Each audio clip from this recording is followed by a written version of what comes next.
Darsi municipal పరిధిలోని శివరాజ్ నగర్ మరియు సాయి నగర్ నందు ఈ రోజు దర్శి నియోజకవర్గ Telugu Desam party incharge doctor Gottipati Lakshmi side drains కు భూమి పూజ మరియు నూతనంగా ఏర్పాటు చేసిన వీధి లైట్లను ప్రారంభించారు. ఈ సందర్భంగా డాక్టర్ గొట్టిపాటి లక్ష్మి మాట్లాడుతూ మన ప్రజా ప్రభుత్వంలో ప్రజల అవసరాలు తీర్చడం, ప్రజల బాగోగులు చూడటమే లక్ష్యంగా మన కూటమి ప్రభుత్వం 18 నెలల పాలన జనరంజకంగా సాగుతుందన్నారు. ప్రీతమ ముఖ్యమంత్రి వర్యులు నారా చంద్రబాబు నాయుడు, ఉప ముఖ్యమంత్రి వర్యులు కొణిదెల పవన్ కళ్యాణ్, ఐటీ విద్యాశాఖ మార్చులు నారా లోకేష్ బాబు ఆంధ్ర రాష్ట్రాన్ని స్వర్ణాంధ్రగా తీర్చిదిద్దే లక్ష్యంగా పెట్టుబడులు రాబట్టేందుకు చేస్తున్న కృషి మనందరి భవిష్యత్తుకు మేలు చేసే విధంగా ఉందన్నారు. నిన్న విశాఖపట్నంలో చూశాం. ఇలా అభివృద్ధి లక్ష్యంగా సంక్షేమం, అభివృద్ధి రెండు కళ్ళుగా సాగుతున్న పాలనకు ప్రజలు ఆదరించాలని, అభిమానించాలని ఆమె ఈ సందర్భంగా కోరారు. దర్శిపట్నాన్ని గత పాలకులు నిర్లక్ష్యం చేశారని, మన కూటమి ప్రభుత్వంలో సెకండ్ గ్రేడ్ మున్సిపాలిటీగా రూపుదిద్దుకోగలిగామన్నారు. మౌలిక సదుపాయాల కల్పనకు పెద్దపీట వేస్తున్నామని, రోడ్లు, డ్రైన్లు, ఎలక్ట్రికల్ వసతికి దాదాపు 5 కోట్లతో అభివృద్ధి కార్యక్రమాలు పరుగులు తీస్తున్నాయన్నారు.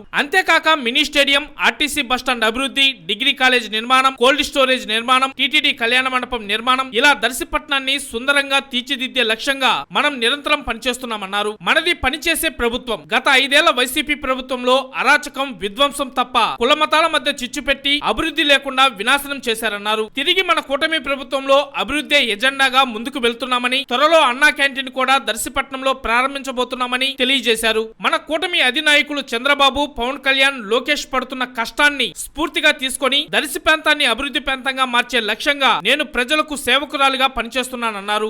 మీ అందరి అభిమానం, ఆశీస్సులు, ఆదరణతో కూటమి ప్రభుత్వం మరో 15 సంవత్సరాలు పాలన సాగించాలని, ఆంధ్ర రాష్ట్రం రూపురేఖలు మార్చుకునే బాధ్యత మనందరిపై ఉందని డాక్టర్ గొట్టిపాటి లక్ష్మి వివరించారు. ఈ కార్యక్రమంలో దర్శి నగర panchayat municipal chairman Narapasetti Pichaiah, municipal commissioner Y Maheswara Rao, Darsi municipal AE Srirammurthy, municipal సిబ్బంది, దర్శిపట్నం టీడీపీ అధ్యక్షులు చిన్న, కౌన్సిలర్ రామ్గిరి, శివరాజ్ నగర్ మరియు సాయి నగర్ లోని వివిధ హోదాల్లో ఉన్న టీడీపీ నాయకులు బత్తుల నారాయణ, నరేంద్ర, పుల్లారావు, కొండయ్య, రామ్గిరి, నరసింహులు, 13వ వార్డు అధ్యక్షులు సారెడ్డి శ్రీనివాసరెడ్డి, 14వ వార్డు అధ్యక్షులు దొంతా శ్రీనివాసులు, సురేష్, నాయకులు బండారు నాగేశ్వరరావు, ఏడుకొండలు, రత్తయ్య, గంగిరెడ్డి, కొండయ్య, ఏడుగొండలు, అలాగే క్లస్టర్, యూనిట్, బూత్ ఇన్ఛార్జీలు, పలువురు కూటమి శ్రేణులు, కార్యకర్తలు, అభిమానులు తదితరులు ఈ కార్యక్రమంలో పాల్గొన్నారు.